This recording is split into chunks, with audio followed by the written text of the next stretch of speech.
The main circus was the distraction. The real draw was always the sideshow, lined with bodies that didn't look right, didn't move right, and weren't treated right. These weren't characters. They were people, shoved into cages, paraded as monsters, and sold to crowds as nightmares made real. In this video, we'll look at the 15 most unique circus freaks who had very unusual lives. So let's begin this journey with number 15, Francesco Lentini. Francesco Lentini came into the world in 1889 in Sicily. He was one of 12 siblings. His body carried the remnants of a conjoined twin, attached to his spine, a third leg and a second set of genitals. His birth shocked even the midwife, who was said to have placed him beneath the bed in fear. Doctors examined him but decided surgery was too dangerous. Francesco grew up being teased until a children's institution changed his outlook. Surrounded by children with conditions more severe, he decided he would embrace life rather than resent it. He began touring with circuses, including Barnum and Coney Island shows, and earned the title The King for the respect he commanded over 4 decades. Later, he added humor to his act, quipping that he always bought 2 pairs of shoes, 3 for himself and 1 for a one-legged friend. Lentini never saw himself as broken. He lived as a man who made a difference into a triumph. Number 14. Little Queen Mab. Nellie Keeler's life began in 1875 on an Indiana farm, where her first breath weighed less than a pound, just 11 ounces, smaller than a milk bottle. By 3 years old, she was barely 2 feet tall and weighed 11 pounds. That was enough for Barnum to sign her as the Indiana Midget and Little Queen Mab, pairing her beside the towering Middlebush giant to heighten the shock. Crowds adored her delicate presence, but the fairy tale image unraveled. At 12, Nellie's body began to grow, and by her teens, she reached 5 feet. Her charm as a living doll faded, and she slipped from the stage. Behind the curtain, her health collapsed. By 16, she was often bedridden, and by 28, tuberculosis ended her life. Fearing grave robbers, her family buried her in a fortified vault to protect what remained. For a brief decade, Nellie Keeler was one of America's brightest sideshow stars, tiny in frame but enormous in legend. Number 13. Human zoos. Well, this term sounds unthinkable now, but for much of the 19th and early 20th centuries, human zoos were marketed as exotic exhibitions, and the circus world welcomed them. Organizers placed African and indigenous people inside cages, presenting them as spectacles of primitive life. Children stared through bars at real families, stripped of context and dignity, while banners framed them as savages or jungle dwellers.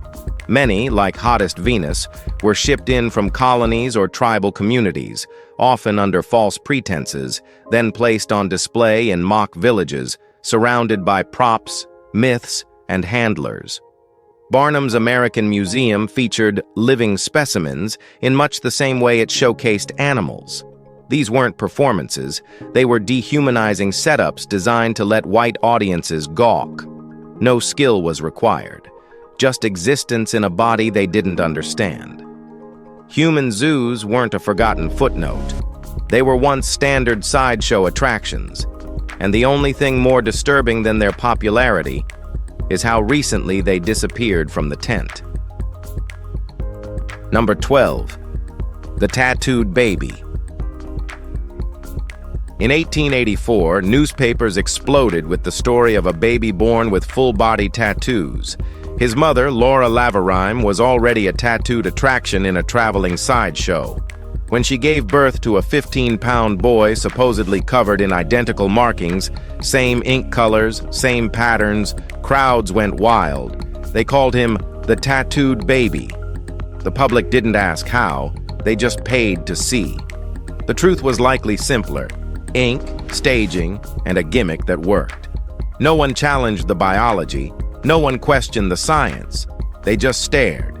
His father, a showman with a clubbed foot, ran the Living Museum where Laura performed. They turned the child into a living prop. The press marveled that his body matched his mother's in detail, except for the face. Behind the curtain, it was likely temporary dye or painted stencils. But that didn't matter. The tattooed baby wasn't about truth. He was a headline, a freak show dream sold cribside. Number 11. Zazel, the human cannonball. Zazel wasn't the first to fly through the air, but she was the first to make the human cannonball act famous. She was born as Rosa Matilda Richter and was trained as an acrobat launching from a spring-powered cannon in the 1870s. Audiences gasped as she soared over 100 feet before landing in a net, if the net held. Her act combined real danger with mechanical mystery. Early cannons were all spring-loaded. Later versions used compressed air, and pyrotechnics added drama, but not safety. Accidents were common. Zazel herself suffered a brutal fall that broke her back and nearly ended her life. Still, the act spread. In 2011, a performer in Kent, England, died after the safety net collapsed. The human cannonball was always a gamble, a balancing act between science and spectacle. Zazel never claimed to defy death. She aimed for it and hoped to land. Her courage made her famous. Her fall made her unforgettable. Number 10. James Morris. James Morris entered the world in 19th century New York with Ehlers-Danlos syndrome, which is a rare disorder that gave him skin with unnatural elasticity. He could pull the skin of his neck over his eyes or stretch his body in ways that left audiences stunned. Billed as the India Rubber Man and the Elastic Skin Wonder, he became one of the most popular performers of his time. Even during his military service, he entertained friends with his unusual gift. Barnum soon recruited him, and Morris earned as much as $300 a week, an enormous sum for the era. But behind the laughter and astonishment was pain. His disorder left welts and scars, and the strain on his skin was constant. Addictions also plagued him, forcing him to take work as a barber to fund his habits. His fame never erased the suffering, but James Morris remains remembered as a performer who made his own body the show. He was a real legend. Number 9. Che Ma. Che Ma stood only 28 inches tall, yet he avoided the circus spotlight for much of his life. His early years were spent working quietly on his family's farm near Ningpo, China, though later whispers claimed he was actually a Jewish man from London, a rumor fueled by the sideshow's hunger for exotic myths. Unlike many little people, Che resisted the stage well into his 40s, preferring the soil of the farm over exhibition halls. When Barnum's offer came in 1881, the money finally outweighed his reluctance. He joined the circus, performing after other famous little people had passed on, and later toured with Buffalo Bill's Wild West. His small frame became part of dime museum lore across America. Retirement brought marriage and a farm in Indiana, where he lived on his own terms. In 1926, he died and was laid to rest in a Jewish cemetery. A final twist that left his identity forever shadowed by mystery. Number 8. Isaac W. Sprague. Isaac W. Sprague lived a healthy childhood until the age of 12, when his body began wasting away. He could not stop losing weight, and adulthood brought frailty so severe that he struggled to work. He joined small circuses before P.T. Barnum recruited him as the human skeleton. Less than a year later, Barnum's American Museum burned to the ground, and Sprague barely escaped. He married, fathered 3 sons, and returned to Barnum's show under financial pressure. Gambling only deepened his poverty. By then, he carried a flask of milk around his neck, sipping constantly to stay conscious. His skeletal frame shocked audiences. At 5 feet 6 inches, he weighed only 40 pounds. In 1887, Sprague died impoverished, but he donated his body to science in hopes that doctors could uncover the cause of his condition. His story was tragic, yet unforgettable. a man who turned his suffering into a job and left his body behind as a final answer. And he was one of the many skeleton guys. Number 7. The Doll Family. Frida Schneider became the matriarch of a family act that changed circus history. She and her brother Harry began in German sideshows as Hansel and Gretel, before promoter Bert Earls brought them to America in 1914 for the 101 Ranch Wild West show. Soon, their sisters Daisy and Tiny joined, and the four became famous as the Doll Family. For more than 3 decades, they performed with Ringling Brothers, their act moving from coast to coast. Hollywood noticed. In 1932, Daisy and Harry played a married couple in Todd Browning's Freaks, though off-screen they were siblings, a casting choice that unsettles historians even today. All 4 appeared in The Wizard of Oz, part of the unforgettable Munchkin cast. Off-stage, Gracie had her own bold streak, smoking cigars, trading jokes, and even holding her own in Laurel and Hardy's Be Big. The dolls weren't curiosities. They were entertainers, a family that carved its place in American spectacle. Number 6. Frida Pushnik.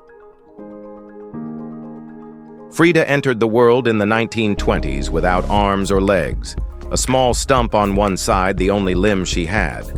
That did not stop her from building a life defined by ability rather than absence. She mastered tasks others assumed impossible, threading needles, applying makeup, typing, and even crocheting.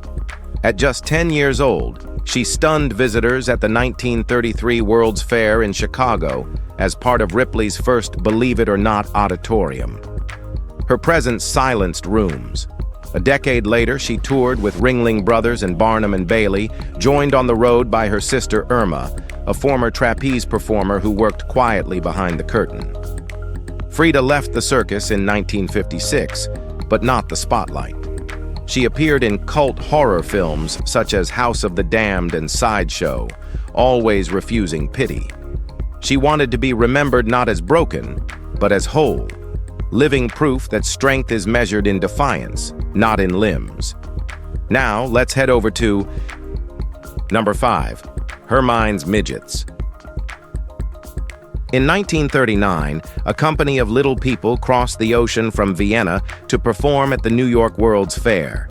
They were called Hermine's Midgets, and they never returned home.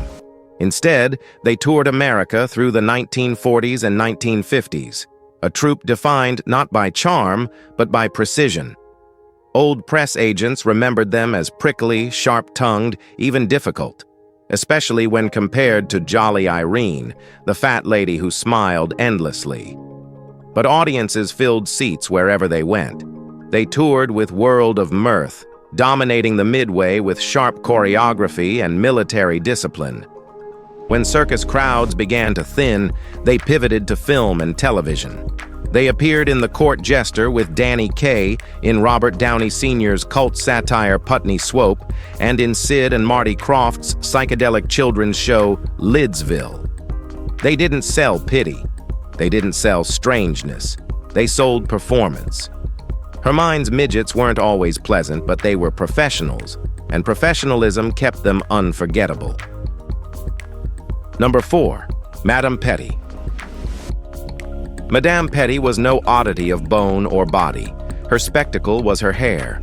Long, sweeping, and luminous, it cascaded past her chair in a sheet of living silk.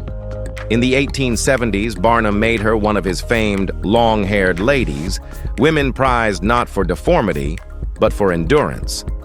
Petty grew up in Brooklyn, living a life far removed from sideshow hardship. She married a sea captain, Henry Petty, whose ship vanished near Cape Hatteras in 1889.